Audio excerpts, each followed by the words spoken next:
Nah, ini syariat nih. Ini kalau syariat kalau nggak dilakukan dosa.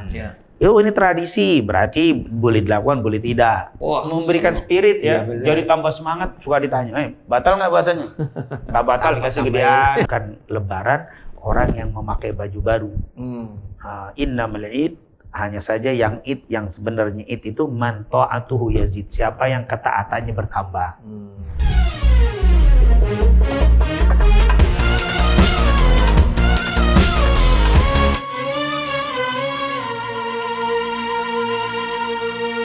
Assalamualaikum warahmatullahi wabarakatuh. Waalaikumsalam warahmatullahi wabarakatuh. Bertemu lagi dengan saya Firman Al-Mukti dalam program podcast Nurul Fajri Spam Sapa Jamaah. Nah, sahabat Nurul Fajri, alhamdulillah tidak terasa sebulan kita berpuasa, hampir mendekati waktu yang dinanti, yaitu kemenangan bersama Idul Fitri. Nah, tentu momentum ini sangat berharga bagi setiap kita yang sudah menunaikan ibadah puasa selama 1 bulan lamanya. Dan tentu banyak sekali pernak-pernik yang bisa kita lihat dalam kehidupan sehari-hari. Biasanya di hari raya Idul Fitri itu identik dengan makan, ketupat, kemudian bersilaturahmi, kemudian berpakaian yang baru, kemudian dan banyak lagi tradisi-tradisi yang banyak bermunculan di tengah masyarakat. Nah, terkait dengan hari ini kita akan membahas tentang Lebaran ala Betawi. Kebetulan alhamdulillah di studio sudah ada seorang seniman, pemain sinetron, seniman Betawi yang tentunya sahabat Nurul Fajri sudah tidak asing melihat wajah beliau. Inilah tamu kita saat ini, yaitu Bang Haji Madid Musyawaroh. Wah, Masya Allah. Assalamualaikum Bang Haji. Waalaikumsalam warahmatullahi wabarakatuh. Dan nanti kita akan bahas tentang bagaimana pengalaman seorang Haji Madid Musyawaroh dalam merayakan hari Idul Fitri ya. Dan bersama dengan guru kita juga sudah hadir di studio, yaitu Al-Habibana Al-Habib Abdurrahman bin Ahmad. Assalamualaikum Bib. Waalaikumsalam warahmatullahi wabarakatuh. Sehat ya? Alhamdulillah. Mudah-mudahan sehat semua nih ya. Amin. Tamu-tamu kita yang luar biasa, Masya Allah, tabarakallah. Nah, sahabat Nurul Fajri, tentunya dalam kesempatan ini kita ingin mengangkat dan mengulik lebih dalam tentang bagaimana kebiasaan kita di hari raya Idul Fitri.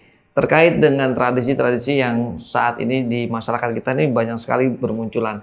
Nah, salah satunya adalah tradisi ala orang Betawi. Kebetulan narasumber kita yang sangat luar biasa ini, selain seorang pemain sinetron, beliau juga seniman Betawi, beliau juga ketua Sanggar Oplet Robet, yaitu ocehan plesetan rombongan Betawi. Wah, ini luar biasa.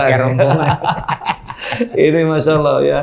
Nah, Bang Haji, kita santai aja nih ngobrol ya. Jadi pengalaman Bang Haji selama ini, selama sampai detik ini nih, Idul Fitri yang keberapa tahun tuh? Udah seusianya sekarang ya. Bang Haji, kira-kira apa sih makna Idul Fitri buat seorang Bang Haji Madid Musyawaroh? Ya, kalau menurut Anda sih Idul Fitri itu adalah bagian dari kita berpuasa yang udah habis sih, udah kelar ya kan. Kita senang-senang gitu kan. Waktu zaman kita kecil tuh luar biasa banget kan. Wah, kalau udah deket Idul Fitri kan, waduh pasti kan yang pertama kita bisa nenangga gitu kan, barang-barang sebaya kita ya kan. Di samping itu kita berharap gitu ya kan, dapat ampau ya. Tunggu-tunggu itu ya. itu masih. Cari orang yang istilahnya agak mendingan sedikit. Yang TV-nya gedean dikit. Itu pinter ya. Di samping itu ya itu silaturahmi yang sangat luar biasa ya. Idul Fitri itu kan memang nggak ketemu di bulan-bulan sebelumnya ya kan ya, di mana kita bisa ngumpul bersama keluarga. Dan tradisi paling enak banget tuh masih kecil kan gitu, apalagi kalau malam takbiran tuh. Waktu zaman anak kecil kan itu naik becak tuh bareng-bareng. Naik becak, iya naik becak tuh bisa sampai 10 orang dinaikin becak tuh, sampai dia punya batangnya patah kita tinggalin tengah jalan. Itu yang punya bos becak sampai ngamuk-ngamuk. Itu kenangan-kenangan yang sangat luar biasa. Seiring perjalanan waktu ya itulah bedanya sekarang. Kita udah ngurusin anak gitu kan, pusingnya lebih dalam lagi. Lebih pusing dari yang dulu ya. Kalau dulu kan kita nggak mikirin apa-apa kan, mikirnya kita dibeliin baju, kita jalan-jalan, kita senang-senang kan, ya mas sebaya-sebaya kita istilahnya mukul beduk segala macam, ya kan, iring-iringan segala macam, kita muter segala macam. Jadi itu luar biasa sih sebenarnya kalau kita ingat flashback yang kemarin ya, yang kemarin itu sangat indah sih, memang nggak bakal balik lagi. Cuman kan itu menjadi sebuah kenangan yang nggak bisa kita ambil sekarang ini. Nah, Bang Haji, kalau bicara Idul Fitri nih, orang kita kan nyebutnya Lebaran ya. Iya. Lebaran nih sebutnya. Banyakan orang kita nyebut Lebaran. Ini apa sih biasanya tradisi yang paling kental nih di Betawi? Kalau Lebaran itu harus apa? Ada apa bisa gitu? Ya kalau Lebaran itu wajib ada yang harus wajib ya. Dia pasti itu tupat lah harus ada itu. Tupat. Nah, itu pasti makanan ada favorit itu ya. Opor. Ya, apalagi? Ya, itu deh tuh. Daging itu kan. Jadi itu olahannya juga macam-macam. Ya kan, tapi itu opor ayam tuh mau paling favorit deh kan. Paling favorit gitu. Nah, di samping itu ada makanan-makanan kecilnya juga kan, kayak misalnya kue pepe gitu ya kan. Jangan dianalogikan ke yang lain ya. Jadi kue-kue basah orang Betawi itu luar biasa dulu waktu zaman anak kecil tuh. Ada yang namanya kue talam udang. Sekarang udah nggak nemuin hal seperti itu. Nggak ada tuh ya? Nggak jarang banget. Langka. Ya kan? Dan itu juga katanya ada tradisi motong kebo kalau Lebaran. Nah iya, itu gimana kan, itu kan salah satu penguatan silaturahmi juga, salah satu penguatan kampung itu jadi guyup, jadi akur, jadi kompak kan gitu. Bahkan setahun sebelumnya tuh kayak cerekin tuh siapa yang mau ikut, siapa yang mau ikut. Patungan. Istilahnya andil kan. Andilan. Jadi banyak kan andilan. Kalau andil sendirian doang kan berarti dia motong sendiri kan. Oh jadi urunan modelnya urunan, gitu ya? Ya bahasanya jadi urunan kebo kan. Nih, satu kampung gitu. Satu kampung bisa berapa kebo ya kan. Kenapa daging kebo itu kan seratnya lebih ini dan lebih banyak dibandingkan sapi gitu kan. Kalau kebo tuh istilahnya dagingnya lebih padat lah, lebih tebal kan gitu loh. Makanya ya kan mungkin tujuannya apa itu? Tujuannya sih sebenarnya sederhana banget, Bib. Tujuannya ya bagaimana kita ngumpul, kita guyup, kita kompak gitu kan. Ya kan sebelum istilahnya malam takbiran kita potong gitu kan. Potong bareng-bareng ya kan istilahnya. Ya nggak beda jauh dengan apa ya kalau bilang Idul Adha kali ya. Sama Cuma kan bedanya kalau Idul Adha kan sekarang juga ada yang sistem patungan tuh. Ya kan sistem patungan untuk jadi satu sapi 7 orang. Kalau ini kan nggak terbatas. Nggak terbatas. Dia nggak terbatas. Harus setuju nggak ya? Nggak harus setuju. Berapapun aja. Nah, terakhir nih ngikutin gituan tuh waktu tinggal di Cibubur tuh. Masih ada tuh. Cibubur tuh ada orang Betawi ngelotok banget di situ. Masih ada. Di sini masih ada juga. Ya alhamdulillah sih ya. Dulu ada kita sampai berapa orang gitu kebagiannya cuma berapa 2,5 kilo lah gitu, 2,5 kilo. Karena banyak gitu banyak orang ikut urunan nggak dapat. Hah? Nggak ikut urunan. Dapat cerita doang. Dapat denger doang ya. Bagi kambing bagi daging nih gitu. Tapi seru sih, benar seru. Seru. Kita juga bisa ngelihat proses motongnya. Ya sama juga lah kayak Idul Adha ya kan. Cuman bedanya itu aja. Perbedaannya kalau nggak dibatasin kan 7 orang. Kalau ini enggak tanpa terbatas. Misalnya orangnya banyak, ya disesuaikan nanti dagingnya berapa tinggal dicacak gitu. Dicacak. Ditandingin tuh ya. Berapa banyak puluh orang yang ikut ya dia dapat semua tuh. Iya. Kalau palanya biasanya kalau palanya itu yang ngambil bagian yang tukang ini gitu, yang ngumpulin. Bagian yang ngumpulin koordinator. Kalau kurban biasanya yang jagal ya, jatahnya tuh pala sapi gitu ya. Kalau kaki sama yang lainnya jeroannya apalagi bisa istilahnya bisa diomongin lah yang lain. Kalau selain itu tradisi ada nggak macam makanan khusus gitu yang harus ada di Lebaran? Sebenarnya kalau makanan secara khusus ya kalau kue itu nastar kali ya. Nastar ya? Nastar tuh kayaknya udah dodol ya, sebagian juga dodol. Sekarang udah langka juga tuh yang bikin dodol. Iya, karena gulanya mahal. Gulanya mahal. Iya, juga lumayan. Terus itu sebenarnya iya kan dia punya apa namanya kelapanya juga kan harus ini. Kalau kagak juga nggak enak gitu kan. Tua ya katanya. Rasanya cemplang istilahnya kalau orang bilang kan nggak kental gitu kan. Dan lagi bikinnya itu yang luar biasa, blebok. Iya. Blebok. Iya, campur keringet lagi kan. Campur keringet lagi ya. Itu yang jadi sedap. Sebenarnya pemandangan itu yang jarang sekali kita sekarang temuin ya. Iya benar sih. Tradisi seperti itu. Nah, Bib, ini terkait dengan situasi atau kondisi orang Lebaran di tanah Betawi ini kan luar biasa tadi. Maksud dari segala tradisi yang diciptakan ini dalam rangka bersilaturahmi, kemudian juga kumpul, makan bareng, berkah itu. Nah ini bagaimana dalam pandangan Islam yang seperti ini memang kalau ada, kita dengar dari Bang Madi tadi, hari itu memang berbeda ya dengan hari-hari lain. Dan memang di dalam Islam juga begitu. Disebut Idul Fitri, Idul Adha itu kan kalau kita baca riwayat Abu Dawud dengan sanad sahih dari Anas bin Malik, beliau pernah cerita. Lama qadiman Nabi sallallahu alaihi wasallam al-Madinah, ketika Nabi datang ke kota Madinah, lahum yauman yal'abuna fiha fil jahiliyah. Dulu waktu Rasulullah masuk ke Madinah, itu orang-orang Madinah punya 2 hari. Ada 2 hari dalam 1 tahun itu dijadiin seperti hari itu. Yal'abuna fiha, mereka berfoya, berpesta, girang gitu. Yaitu dengan melakukan tadi itu sesuatu yang nggak biasa gitu. Kegembiraan mereka baik dari segi makan, girang banget. Itu dilakukan zaman jahiliyah. Akhirnya Nabi nanya, ini apa nih 2 hari kalian nih bergembira ini? Ini kita sudah menjadi dari zaman dulu kita begini nih kalau di masa jahiliyah. Jadi ada lebaran juga di zaman jahiliyah dulu. Juga ya? Tradisi dulu. Akhirnya Nabi bilang, innallaha qad abdalakuma. Allah telah mengganti untuk kalian 2 hari ini. Yaitu dengan apa? Hari Raya Idul Fitri dan Idul Adha. Jadi hanya diganti nama dan diganti waktu. Tapi kegembiraannya nggak diganti. Seperti orang jahiliyah gembira, kita juga di hari itu tuh disuruh gembira. Makanya sampai diharamkan puasa kan. Idul Fitri itu haram puasa. Kalau puasa kan sedih, lemes. Makanya disuruh makan, disuruh makan lagi, gembira. Jadi hanya saja kegembiraannya tadi harus dibatasi, tidak boleh yang haram. Kalau jahiliyah dulu kan ya maaf, gembiranya mungkin minum mabuk-mabukan, gembira. Islam tetap gembira silahkan, bahkan dianjurkan gembira. Mungkin kalau kita bicara tentang zakat fitri itu kan, beras, biar di hari itu nggak ada orang miskin yang sedih karena nggak masak. Makanya ada zakat fitri yang dibagikan di malam takbir nih. Biar besok harus pada bisa masak, jangan sampai sedih karena nggak ada makanan. Jadi itu hari gembira. Cuman bedanya ini, kalau jahiliyah itu dulu lebarannya itu tidak berkaitan dengan ibadah.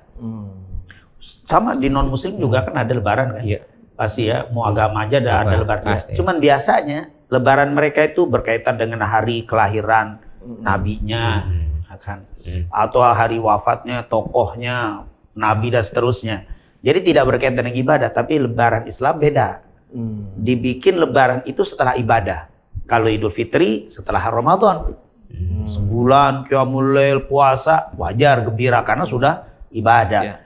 Idul Adha setelah haji. Kan setelah melaksanakan berbagai macam ritual wukuf Arafah, keluar takbir baru. Jadi lebarannya Islam itu setelah ibadah. Nah, artinya apa? Kita itu gembira kalau sudah bisa melaksanakan kewajiban.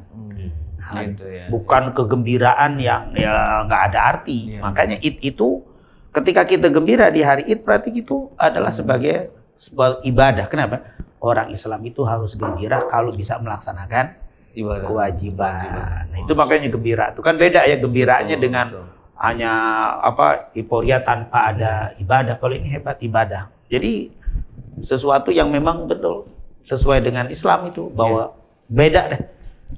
Suasananya juga suasana yang beda. Dipancarkan oleh orang-orang yang setelah melaksanakan ibadah wajib itu beda.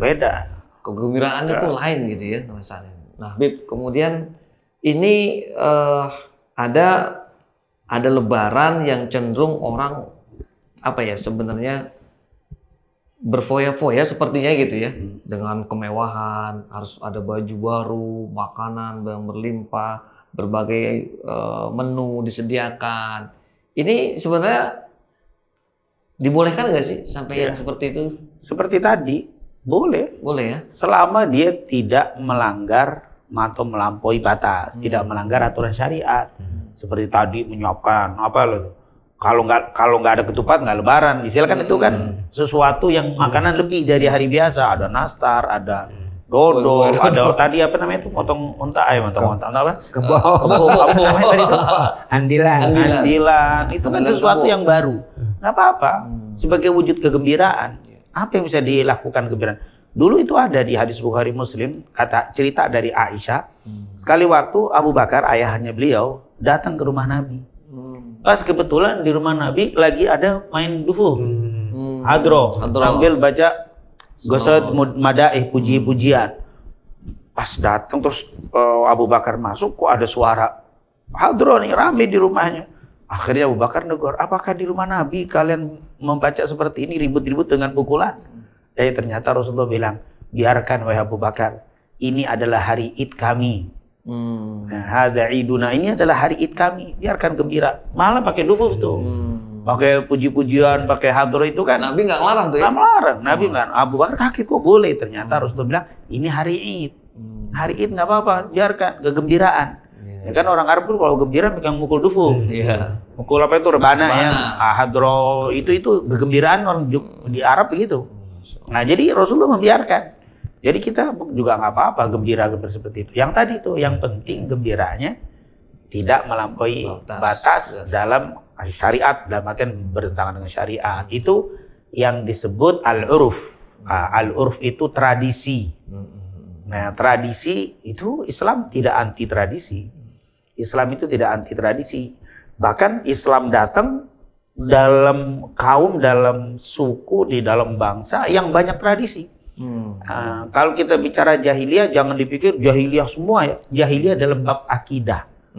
Disebut jahiliyah itu akidahnya itu jahiliyah. Tapi tradisi mereka ada juga yang banyak. Misalkan yang bagus, mereka itu tradisinya penghormatan kepada tamu, itu tradisi jahiliyah. Zaman jahiliyah kalau ada tamu, mereka paling suka menghormati tamu, itu kan tradisi, kebudayaan ya, budaya Arab zaman itu. Budaya bersalaman, itu kan budaya dari Yaman tuh. Kalau orang ketemu salaman itu budaya dari Yaman. Jadi banyak budaya-budaya yang sama Islam datang nggak dihapus, malah dijaga. Kenapa? Karena tidak bertentangan dengan syariat. Nah ini tadi nyiapin dodol, nyiapin nastar, ada opor, itu kan tidak bertentangan dengan syariat. Dan tapi yang penting harus tahu mana syariat, mana tradisi. Nah, ini syariat nih. Ini kalau syariat kalau nggak dilakukan dosa. Ini tradisi, berarti boleh dilakukan, boleh tidak. Gitu. Nah ini jangan sampai, atau jangan sampai ada tradisi bercampur dengan apa syariat sehingga kadang-kadang dianggap sebagai syariat. Nah ini juga tidak boleh. Nah ini pentingnya adanya ilmu. Jadi tidak masalah, bahkan tradisi itu dihormati dalam Islam. Kalau kata ulama fikih itu al-urfu muhakkamah. Al-uruf, tradisi, adat istiadat, muhakkamah itu bisa jadi hukum. Bahkan kalau kita belajar fikih, yang paling banyak mengambil adat istiadat, tradisi menjadi sumber hukum. Jadi yang dijadikan sumber hukum bukan hanya Quran hadis nih, tapi juga tradisi bisa dijadikan sumber hukum. Yang paling banyak menggunakan itu mazhab Hanafiyah dan Malikiyah. Dia banyak mengambil tradisi itu dijadikan sebagai sumber hukum. Tapi selama tidak bertentangan dengan Islam. Kalau bertentangan syariat, misalkan tradisi Lebaran laki sama perempuan salaman yang bukan mahram, itu nggak boleh tradisi. Tapi kalau bagi-bagi ampau nggak boleh aja, itu kan sedekah. Nyenengin orang. Apalagi yang kita kasih kan anak-anak kecil yang puasa kadang-kadang. Iya. Wah, memberikan spirit ya, jadi tambah semangat. Suka ditanya, batal nggak puasanya? Nggak batal, dikasih gedean. Nah itu kan untuk motivasi ya. Yang puasanya Pol gedean. Gedean semangat, itu luar biasa. Walaupun zaman Nabi nggak ada. Bagi amplop nggak ada zaman Nabi. Tapi itu kan tradisi, tidak bertentangan, bernilai ibadah, sedekah kan. Nah tapi perlu diingat, jangan diajarin anak kita suruh minta. Nah, Kita sama Bang Adit uang amplop. Nah, itu ngajarin tradisi yang nggak bagus tuh. Diajarin anak-anak supaya minta-minta, itu tidak karena boleh. ceritanya tadi Bang Haji nih, dia udah ngincer nih mana yang rumah yang orang Iya. gede. Udah dipilih. Kalau yang anak kecil itu lain. Dia kan masih kecil. Jiwanya. Bapaknya. Nah, ini Jangan boleh. nyuruh. Kalau nyuruh nanti anak itu terbiasa. Iya. Ya namanya anak-anak itu biasa. Tapi kalau nyuruh jangan. Jadi kita didik jangan. Kalau dikasih boleh, nggak dikasih jangan. Jangan. Nah, Tapi nggak jangan boleh minta. diarahin ya. Iya, Oh, udah sono, gitu. minta, no. Juga diajarkan adab kalau dikasih amplop sama orang jangan dibuka langsung. Wah, kecil. Wah, itu kan bikin tradisi nggak bagus tuh. Kita ajarkan hal seperti itu. Sepele, tapi itu menjadi pendidikan. Iya. Lihat bagaimana cerita Bang Mandi dulu, dia senang banget nyambut lebaran karena ada nilai-nilai itu dan nilai-nilai ibadah.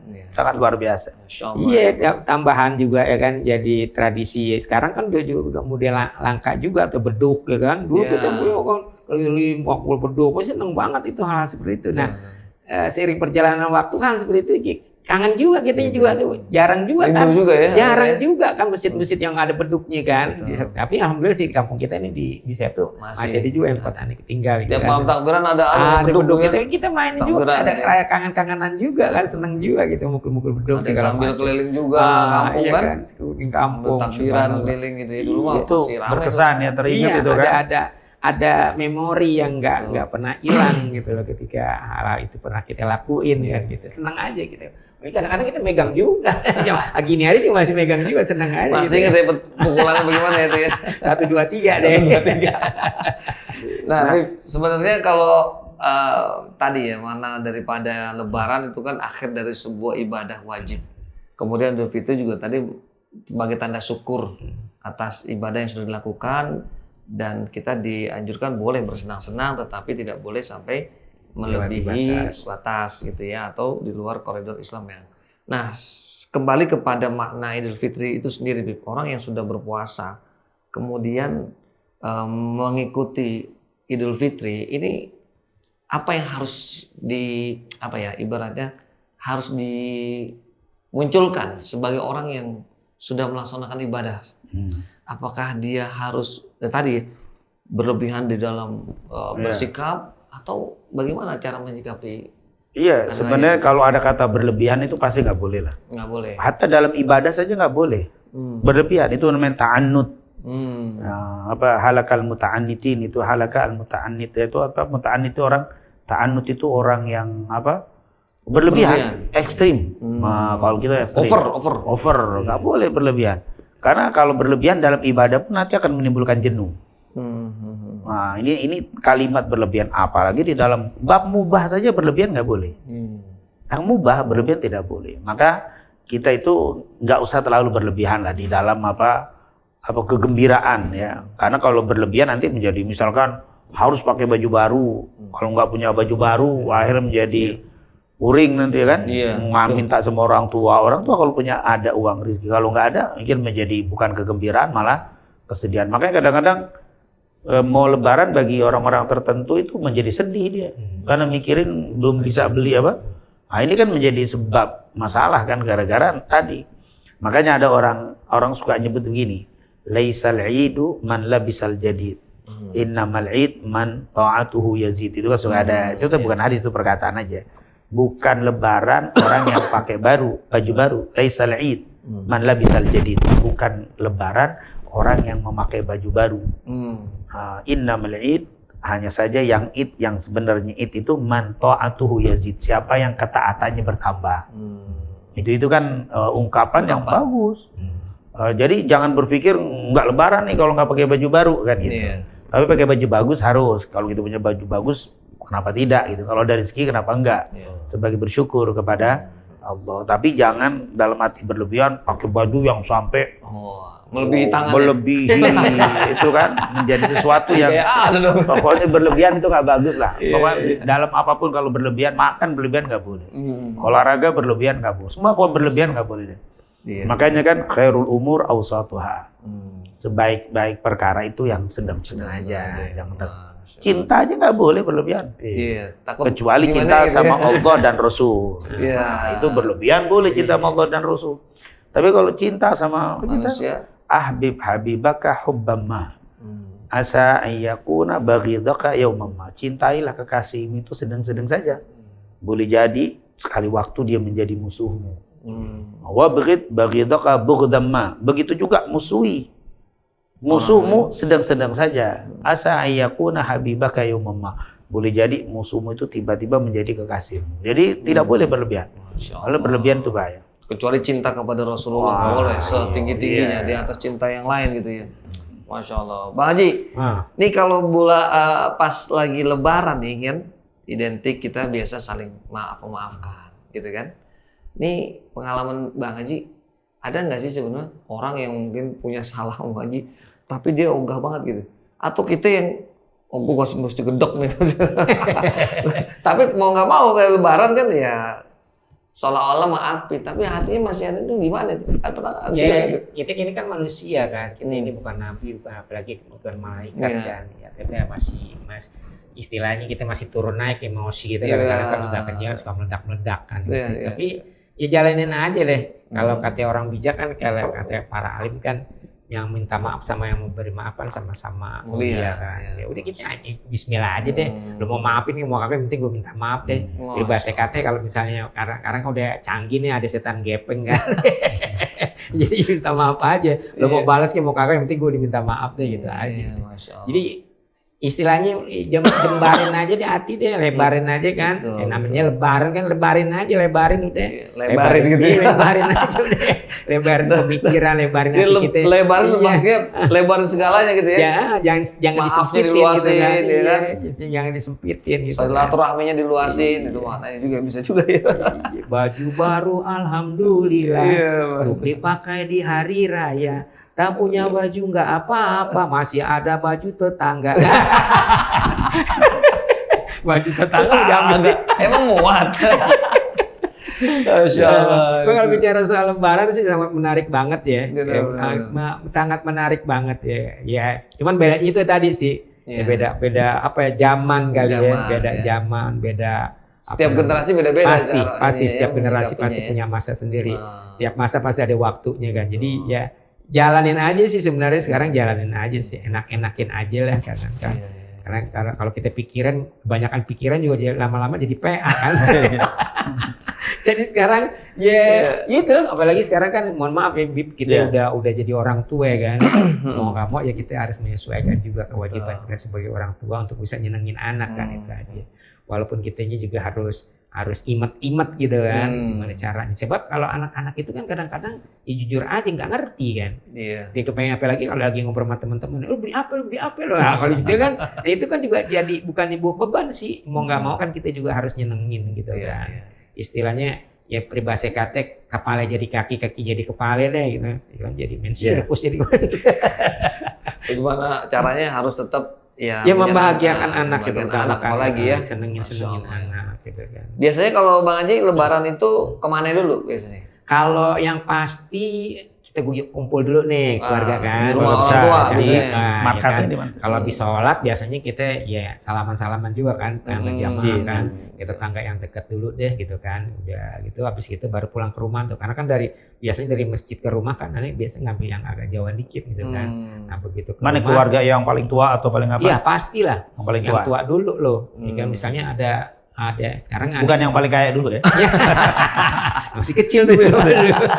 Kalau sekarang kita yang paling tua ngumpul di mana nih? Kita sepakatin kan. Misalnya masih ada abah kita, masih ada emak kita gitu kan. Itu dulu kumpul di situ. Kumpulnya di situ gitu kan. Supaya apa? Supaya kita juga enggak muter jauh-jauh kan, enak kan. Satu apa istilahnya? Difokusin satu titik kan, jadi enak kan kita. Istilahnya ngumpul cucu anak segala macam ada di situ. Masya Allah, itu ya. Indahnya di situ ya. Dan momentum itu biasanya kan yang kita dinanti ya. Jujur aja, ngumpulnya kita ini kan itu satu hari raya. Kedua ya ada yang hajatan. Yang ketiga ya kalau ada kematian kan cuma itu ya, begitu. Jadi nah makanya momen-momen kayak begini apalagi bahagia banget gitu ya. Yang namanya Lebaran kan, yaudah kita kumpul aja, usahain gitu. Karena kita kalau ngunjungin satu-satu kan pegel juga. Iya. Ya, belum tentu ada waktunya. Iya kan. Apalagi Lebaran pertama macetnya. Jakarta macet ya. Macetnya lagi kan hari kedua, hari ketiga. Alhamdulillah kan bensin tiris ntar. Itu bagus banget tradisi yang ngumpul di keluarga yang paling tua. Kalau ada orang tua semua kumpul di situ, kalau nggak ada mungkin ke kakak yang paling tua. Itu luar biasa. Itu sesuai dengan Islam. Di dalam Islam juga begitu diatur. Kan memang kita nggak boleh melihat dari dari segi hartanya saja, atau walaupun dari segi agama. Misalkan nih adik paling kecil tapi paling alim, yang tua tidak, tetap aja yang tua itu lebih. Tetap. Di dalam bab kita silaturahim, bukan karena menang ilmu tapi mandang usia tadi itu pengaruh. Yang paling tua itu ada. Ya kan kita kalau baca hadis Abu Musa al-Asy'ari itu kan, inna min ijlalillah, dan di antara cara memuliakan Allah, ikrama dzi asy-syaiba al-muslim, memuliakan orang tua yang muslim. Muslim, kalau non muslim beda nih. Ini keluarga kita semua muslim, yang paling tua itu ikram dzi syaibah al-muslim. Wa hamilil Quran, baru nomor 2 yang membawa Al-Quran, artinya orang alim. Wasultanil muqsid, dan pemimpin yang adil. Nah, jadi memang ada anjuran untuk mendatangi yang tua tuh. Jadi ini merupakan tradisi yang luar biasa. Kalau bisa, walaupun dari zaman dulu sampai sekarang nggak boleh ganti, harus tetap mengumpul. Jadi yang paling tua itu didatangi. Berarti memang itu adab ya, menghormati adab, silaturahim dari yang paling tua. Dan biasanya juga kalau masih ada orang tua dulu tuh Pipi, jadi sentral. Begitu juga ya Bang Haji? Iya, benar. Orang tua masih ada berarti ngumpul di situ. Apalagi kan sekarang kan udah ada medsos nih kan, jadi gampang kita ngumpulin ya. Tahun ini di mana nih, gantian muter gitu kan. Tapi tetap kita lama kita yang tua dulu nih, masih ada yang tua nih, tawarin dulu gitu loh. Kecuali yang tua nggak mau. Kakaknya jangan ke rumah saya dulu, nah itu lain. Gantian gitu, jangan ke rumah gue mulu, pegel juga gue nih. Itu lain kan, kalau nggak mau orang tuanya yang dibawa gitu ya. Mana yang rumah anaknya gitu biasanya. Orang tuanya yang kita tuntun dia mau nggak mau kan gitu kan. Masya Allah. Pulang-pulannya encing kita yang suatu gimana? Ya udah kita patungan nih, sewain mobil supaya bisa datang gitu kan. Supaya bisa datang. Kalau nggak gitu kan nggak datang, kasihan juga kan. Tuh. Ya kan, kitanya aja sekarang alhamdulillah kan umur udah berkah banget. Masya Allah. Berarti emak masih ada di sana? Alhamdulillah, subhanallah, buat kita dua-duanya udah ada. Jadi mau nggak mau masih ada encing tuh, adiknya ibu. Jadi tahun ini kita ngumpul di rumah adiknya ibu, kan. Sepakat tinggal 2 nih dari encing kita kan. Karena ibu kan paling tua nih dari keluarga kita. Nah dari keluarga Harim masih ada bapak mertua tuh, jadi kita ngumpul di rumah bapak mertua. Gitu. Muter juga tuh muter. Jadi itu tadi. Kalau kita kalau kita kagak ngumpul istilah bahasa kerennya sekarang halal bihalal, kita ini juga nggak ngerti tuh halal bihalal ya kan. Yang ada cuma kita doang kali, tempat lain nggak ada. Di doang tuh bahasa di Arab nggak ada halal. Itu termasuk tradisi. Tradisi juga. Tapi tradisi bagus. Positif. Kan isinya itu kan saling meminta dan memberi maaf. Kan jelas di dalam sering kita bahas tuh ya tentang hadis Sahih Muslim tuh dari Abu Hurairah. Inna abwabal jannah tuftah yaumil itsnin wal khamis. Fayaghfirullahu likulli 'abdin la yusyriku billahi syai'an illa rajulan kanat bainahu wa bainahu syahna. Fayuqalu anziru hadaini hatta yustaliha. Diulang tuh sampai 3 kali sama Nabi. Kata Rasulullah SAW dalam Sahih Muslim ini dari Abu Hurairah, sungguh setiap Senin dan Kamis dibuka pintu-pintu surga. Dan di saat dibukanya pintu surga Senin dan Kamis itu, maka Allah tebarkan ampunan. Bagi siap yang minta ampun dikasih ampunan. Yang nggak diampuni 2. Yang pertama musyrik. Yang kedua orang yang masih belum mau saling memberi maaf. Tidak tegur sapa. Masih bermusuhan. Maka yang model begini Allah bilang apa? Andiru hadaini hatta yustaliha. Tunda ampunanku untuk 2 orang ini sampai mereka berdamai. Kalau sudah damai berikan ampunan. Berarti kalau belum, seandainya dia ibadah di bulan Ramadan terus masih, tapi di hari Id dia masih pegel, masih musuhan, masih nggak tegur sapa, kita khawatir ampunan Ramadan ditunda gara-gara apa? Tidak memaafkan itu. Tidak memaafkan. Nah tadi benar kata Pak Madi tadi, kita yang penting minta maaf aja. Kalau dia nggak maafin, itu urusan dia dengan Allah. Nah yang penting kita sudah minta maaf. Ketika tidak dimaafkan, tetap ampunan sampai kepada kita, tapi untuk yang nggak maafkan nggak dapat. Makanya tadi cocok tuh, lebarin aja dadanya, maafin kita, luasin ya. Minta maaf. Dan memang kan kalau mau minta sesuatu itu harus ngelihat kondisi siapa yang kita minta kan. Biasanya kalau orang lagi enak kita minta tuh dikasih aja. Nah, nggak ada suasana yang lebih enak, yang lebih senang kecuali di hari Id. Makanya minta maaf tuh gampang dikasih karena lagi senang. Kalau orang lagi sumpek minta boro-boro gitu, disumpahin dia kan. Lagi bahagia dia. Lagi bahagia. Itu kan cerita Imam Ahmad dari Aisyah. Apa kata Aisyah? Lamma ra'aitu tiban nafsi min Rasul sallallahu alaihi wasallam, qultu ya Rasulullah ud'ullah li. Ketika aku melihat Nabi lagi enak tuh, tiban nafs itu lagi jiwanya lagi tenang, lagi enak. Ketika aku lihat Nabi senang, lagi tenang, lagi enak, lagi santai, lagi senang lah. Qultu ya Rasulullah ud'ullah li, ya Rasul tolong doain saya. Artinya Aisyah tuh pintar ngelihat kondisi Nabi lagi apa? Lagi tiban nafs, lagi enak, lagi senang, minta. Begitu juga kita di hari itu kenapa kita minta maaf? Bagus. Kenapa? Karena di saat itu orang lagi pada senang. Kalau lagi senang kan minta maaf. Udah dah, cepet maaf. Beres sudah gitu. Coba lagi sumpah minta maaf. Mana mau dikasih gitu. Nah, itu makanya bagus banget tradisi. Memang itu tradisi saling meminta maaf, tradisi, tapi itu bagus kondisinya itu pas kalau kita apa? Minta maaf. Tapi minta maaf itu yang berkaitan dengan ucapan. Tapi kalau Bang, maafin ya Ramadan apa Lebaran. Iya saya maafin. Alhamdulillah utang berarti lunas. Enggak. Kalau utang harus diomongin tuh. Beda lagi nih urusan. Itu maaf cuma omongan aja. Mungkin dia pernah berkata yang kurang bagus. Sikap perilaku. Kalau urusan benda mah nggak bisa dimaafin. Harus ngomong. Harus minta dengan tulus. Jelas. Ini utang saya bisa dimaafin nggak itu. Jangan minta maaf langsung merasa lunas. Bahaya juga. Dan ini memang benar ya. Ingat ada riwayat yang mau nanti ditambahkan. Rasulullah ketika 1 Syawal mau naik menjadi mimbar. Jibril datang minta didoain, diaminkan oleh Rasul. 3 perkara yang diaminkan oleh Rasul. Istri yang durhaka, anak yang durhaka, dan saudara yang masih berselisih. Itu nggak diterima puasanya dan ibadahnya gimana tuh? Iya, memang ada hadis yang sama. Tapi redaksi sedikit berbeda, itu diriwayatkan oleh Imam Hakim dalam kitabnya Al-Mustadrak, Imam Ahmad dari sahabat Nabi Ka'ab bin Ujrah. Itu Rasulullah SAW pernah naik ke mimbar itu tadi itu sama. Yang satu redaksi sedikit beda, yang satu tadi ba'uda man adraka Ramadan falam yughfarlah. Celakalah orang yang ketemu Ramadan tapi belum dapat ampunan. Itu kan. Yang kedua ba'uda man adraka walidayhi aw ahadahuma falam yudkhilahul jannah. Falam yudkhilahuma al-jannah. Celakalah orang yang berjumpa dengan kedua orang tuanya atau salah satu di antaranya, tapi keduanya tidak membawa dia masuk ke dalam surga. Makanya tadi ketika ditanya Bang Madi itu, ternyata orang tua tidak ada, maka kita kan nggak bisa datang karena sudah meninggal Lebaran. Tapi paling tidak tetap kita bisa doa, bisa ziarah. Makanya banyak tuh tradisi juga ziarah kubur. Di hari itu bagus, walaupun Nabi nggak pernah di hari Id ziarah. Enggak, karena di hari Id itu yang pertama Jakarta kan berlibur.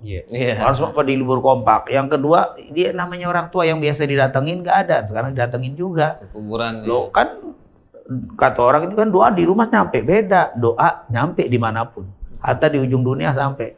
Tapi kalau ziarah itu 2 amalan yang berbeda tuh. Doa sendiri, ziarah sendiri. Kalau kita berdoa sambil ziarah bukan 2 pahala. Dapat pahala ziarah, dapat pahala berdoa. Maka itu kesempatan kan, kumpul keluarga, semua sudah kumpul, yang dari kampung, dari kota kan kumpul. Dibawa ke ziarah itu luar biasa. Jadi tidak dikatakan itu bid'ah.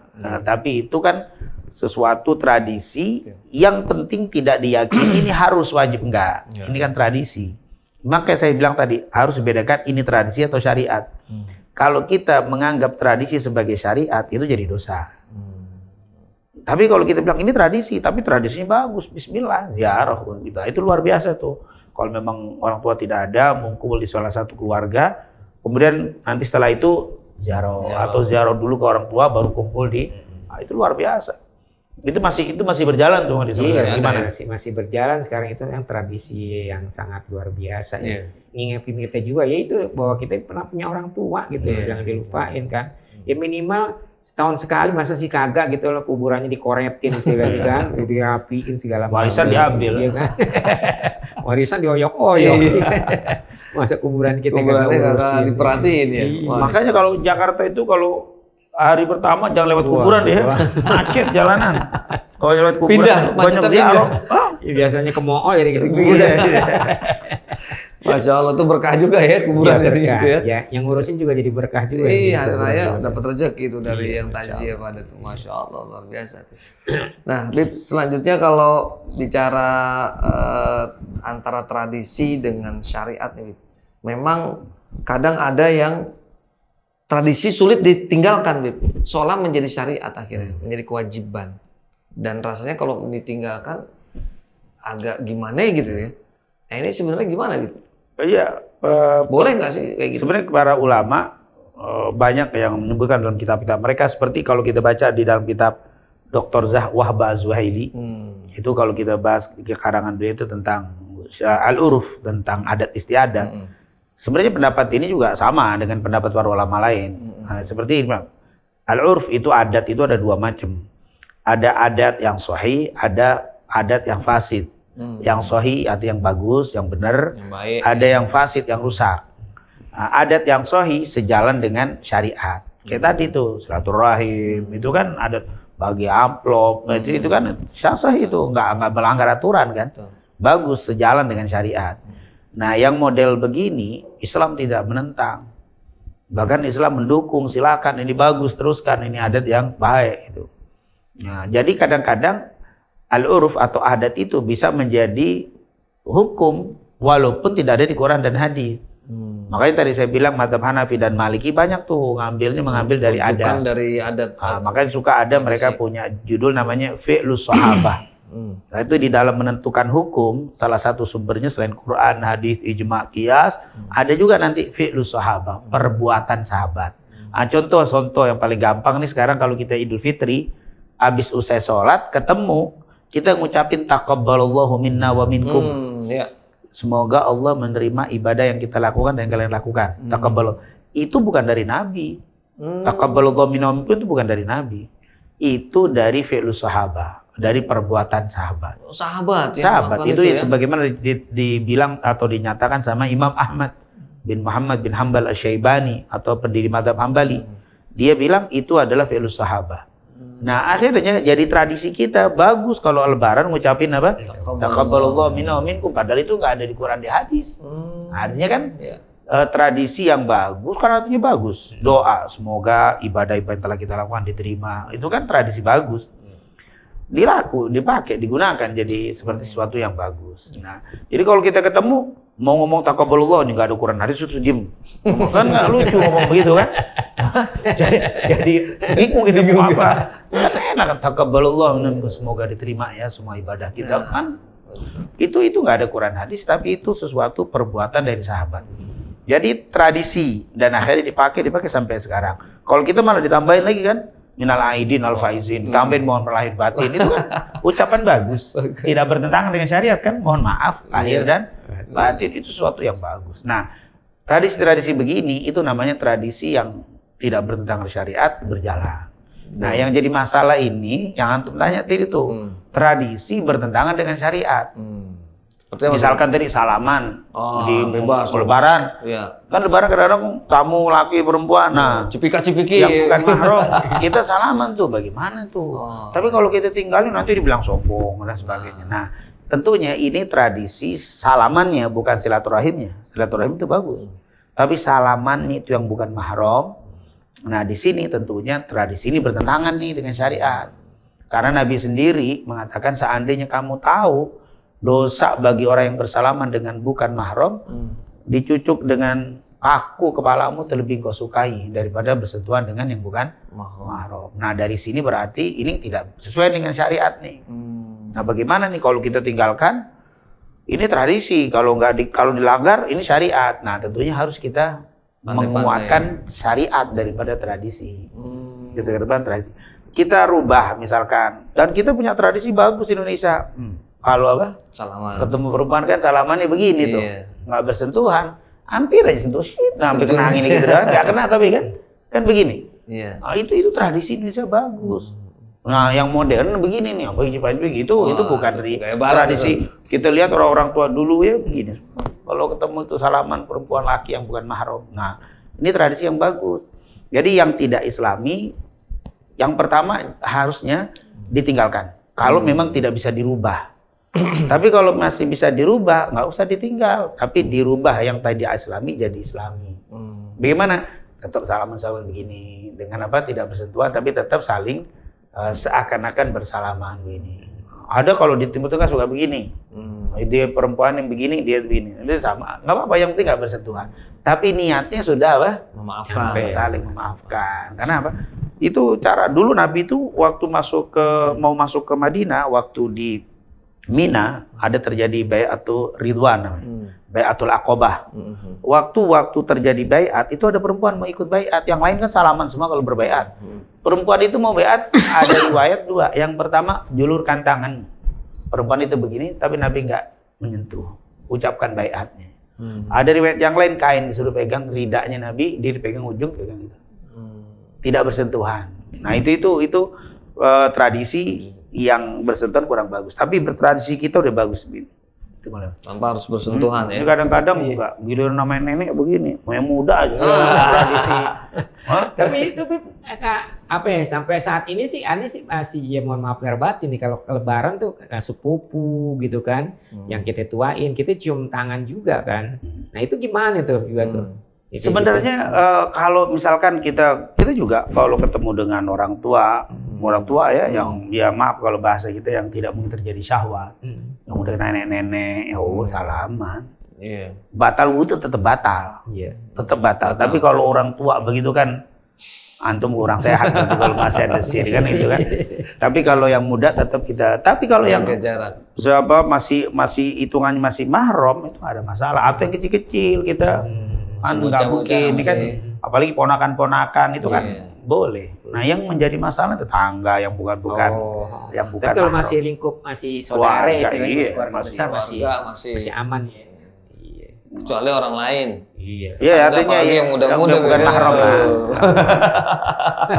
Apalagi artis nih, wah bingung deh. Mau cipika-cipiki gitu. Momentum yang paling bisa-bisa malah banyak dosa nanti.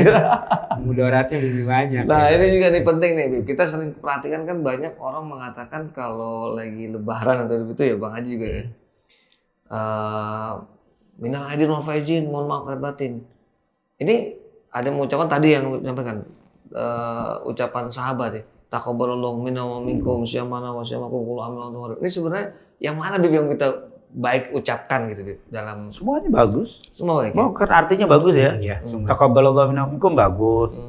Taqabbalallahu syamana wa qiyamana wa bagus. Kepanjangannya cuma atau wa ja'alana wa iyyakum minal aidin al faizin. Itu ucapan-ucapan enggak bertentangan dengan syariat.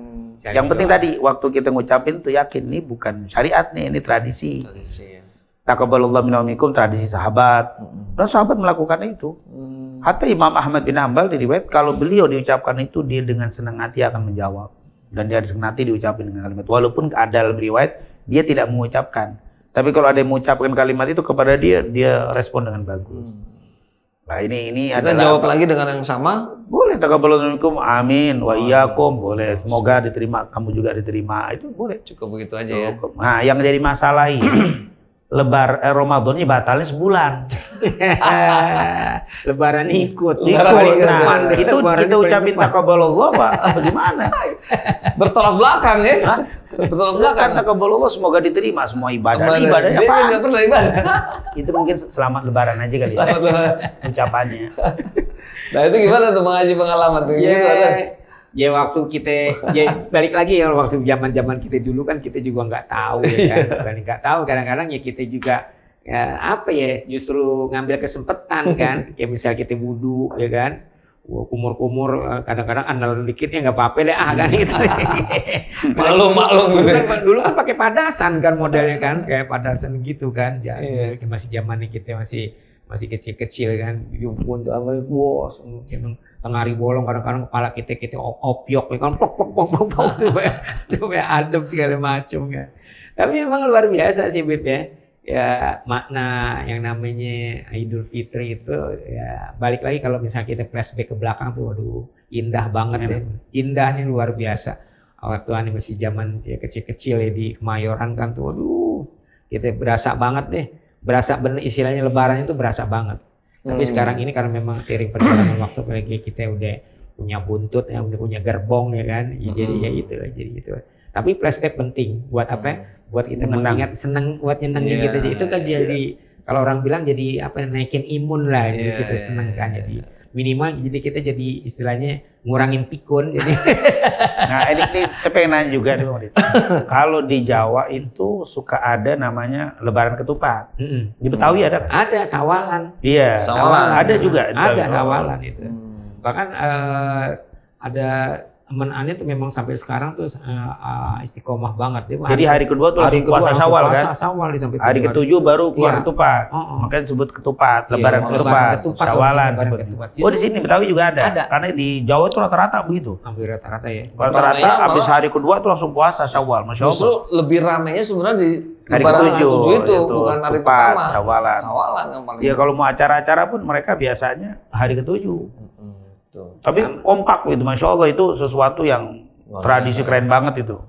Puasa langsung start Syawal lagi. Betawi juga ada begitu? Ada. Sebagian masih melakukan, tapi sebagian sih tetap ngelebok lah istilahnya. Ngelebok.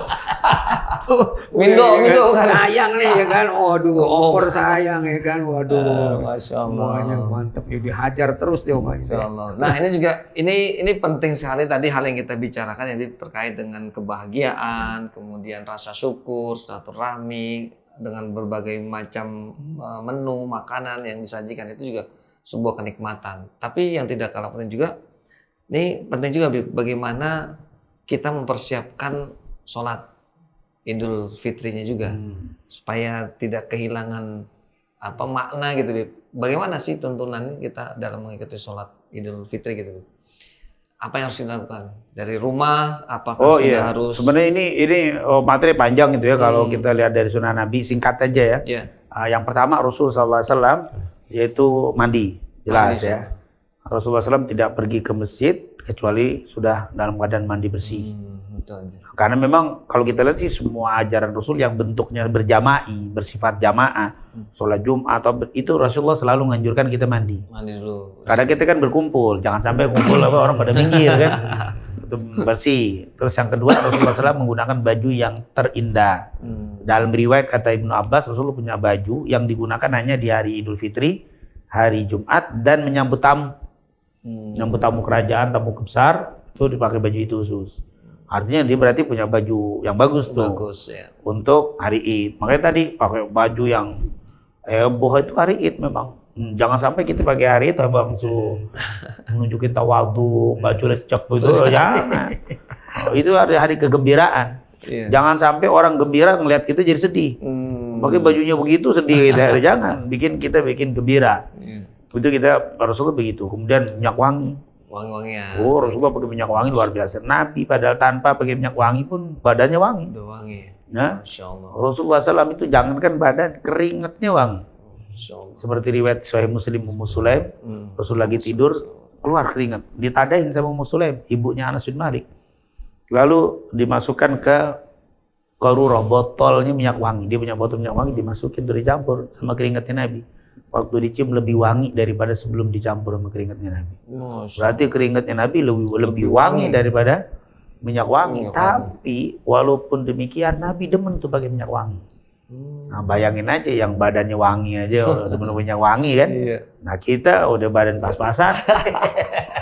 Kadang-kadang apek lagi. Minyak wangi segini setahun ya gitu loh. Ya kalau Idul Fitri jangan begitu deh, banyakin dikit. Fitri buyur.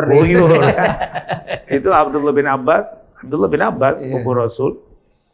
Itu di dalam riwayat dia kalau pakai minyak wangi betul-betul. Masya Allah. Sehingga kalau duduk di majelis ruangan wangi. Sampai-sampai orang kalau ngeliat mencium bau Abdullah bin Abbas lewat wangi sampai dibilang kayak tukang minyak wangi gitu. Apa kata waktu ditanya Abdullah bin Abbas ini badan wangi begini, banyak banget pakai minyak wanginya. Nabi yang badannya wangi demen minyak wangi. Pakai minyak bagaimana saya? Makanya saya pengen ikut Nabi. Ta'attara at-turuq wal manazil wa bi dzikrihi tatayyabatil majalis wal mahabir itu kan. Kalau kita baca rawi-rawi itu kan, Nabi kalau lewat di jalan, jalanan jadi wangi. Masya Allah. Itu luar biasa menunjukkan, nah berarti kita pakai minyak wangi sunnah tuh. Kemudian jangan keluar ke masjid kecuali batal dulu, rutabat. Nabi suka makan beberapa butir kurma. Nah, mungkin kalau kita kurang nampol dah. Boleh dah, tambahin deh. Tupat dulu. Tupat. Macam-macam deh. Makan dulu Nastar, berarti. makan dah. Iya, Tapi jangan terlalu kenyang juga. Lagi Sholat mau tidur khotib. misalnya. Tapi ya bila hikmah dengan dia makan kenyang. Karena nanti di saat sholat id itu sunnahnya Idul Fitri itu diakhirkan. Khotibnya agak panjang. Kenapa hikmahnya? Biar orang yang belum bayar zakat fitri waktunya lebih banyak mengeluarkan. Kalau Idul Adha disuruh cepetin waktunya, khotibnya pendekin karena habis sholat ada motong kambing. Jadi dipercepat. Itu hikmah. Nah, hikmah yang kedua, ya si jamaah tenang karena udah makan. Iya. Kalau di Idul Adha kan nggak boleh makan, malah nggak bagus makan. Suruh puasa, makanya suruh pendekin cepet kan aman. Nah, tapi karena kita nggak ikutin prosedur Nabi, akhirnya khotib ceramah lama, banget lapar lagi tuh. Salah dia tadi kenapa nggak makan sebelum ke ke tempat id. Ke tempat id itu sunnah tuh. Habis itu jalan di tempat yang berbeda. Artinya jalan itu kalau ada 2 jalan, maka jalan pertama pulangnya berbeda. Dan juga Rasulullah berjalan kaki. Ini menunjukkan paling afdol sholat di masjid yang terjangkau lah. Kecuali kita tugas di luar, kalau enggak lebih baik terjangkau. Ikutin sholat berjamaah sampai selesai, ikutin khutbah, jangan pulang.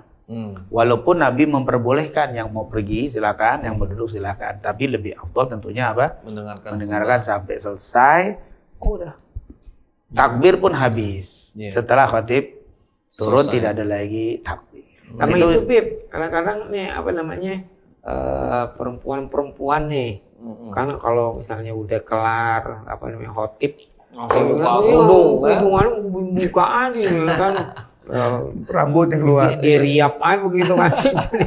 Nah ini iya salah itu boleh, ya? Kebiasaan yang tapi buruk. Tapi kayaknya mesti diingetin terus dia tuh kayaknya tuh khotib juga. Kadang memang ada panitia itu menyampaikan, diminta setelah sholat tidak langsung pulang, tapi mendengarkan dulu khutbah dan ketika berkhutbah khatib jangan membuka kerudung ataupun mukenanya sampai khutbah selesai. Itu ada yang suka ada panitia ya. Panitia kadang-kadang suka lalai juga. Kan? Iya, makanya kita sekarang suka ngingetin juga tuh kayak gitu. Sabar buka jilbab aja. Iya, kadang-kadang gerah katanya gitu. Apalagi di lapangan kan, masih pakai kerudungan, matahari udah mulai kelihatan gitu kan. Ya, tapi bener tadi harusnya memang tetap mendengarkan khutbah itu karena sayang tuntunannya ya. Bukan iya tuntunannya. Masya Allah itu jangan sampai tidak mendengarkan khutbah. Kemudian menyangkut juga tadi Bib, dalam tuntunan sholat itu Bib. Ini ada takbir pertama 7 kali, terus yang kedua 5 kali. Ini dasarnya. Itu sunnah aja. Sunnah ya? Iya. Kalau khutbah pertama 9 takbir 9 untuk khatib ya. Khutbah kedua 7. Tapi kalau itu ditinggal pun tetap sah. Itu kan sunnah. Kemudian sholat pun begitu. Takbir 7. Rakaat kedua 5 takbir. Tapi ketika terlupa takbir-takbir tersebut ya nggak apa-apa, terusin aja. Nah itu. Dan antara takbir ulama menganjurkan bagusnya berzikir. Apa itu subhanallah alhamdulillah wala. Tapi kalau nggak baca itu pun tetap sah. Tapi lebih afdol daripada bengong kan. Baca ada subhanallah alhamdulillah wala ilaha illallah. Kalimat tasbih. Allahu akbar ya itu. Dan sholat itu hukumnya Maliki, Hambali, Syafi'i hukumnya sunnah muakkadah. Hanafi, Maliki, Syafi'i sunnah muakkadah. Mazhab Hambali wajib. Dalam sebagian mazhab Hambali wajib.